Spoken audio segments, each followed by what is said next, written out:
Асыл ұрпақ. Бұл тақырыпты алуымның себебі біз ұрпақтарымыздан өте көп дүниені күтеміз. 19 ғасырда біздің ата-бабаларымыз ол отбасында, ол текте елдің жүгін ұстай алатын, елдің жүгін көтере алатын. Бас баланың дүниеге келген олар армандап күткен. Сырт елде жүргеніме бірнеше жыл болды.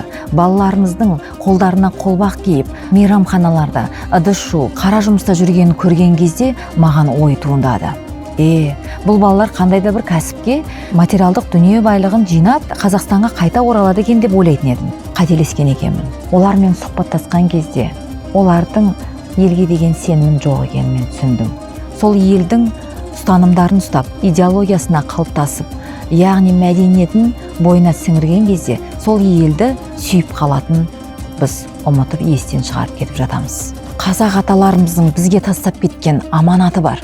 Аманатының бірі жер болса, одан екіншісі ұрпақ болса, үшіншісі бойда салынған қасиетіміз. Бойымызда салған қасиетімізді аша отырып, осы тақырыпты қозғап, өзге елдің қоғамын, өзге елдің экономикасын дәріптейтін ұрпақ тәрбиелеп жатырмыз ба деген ой бойыма туындады.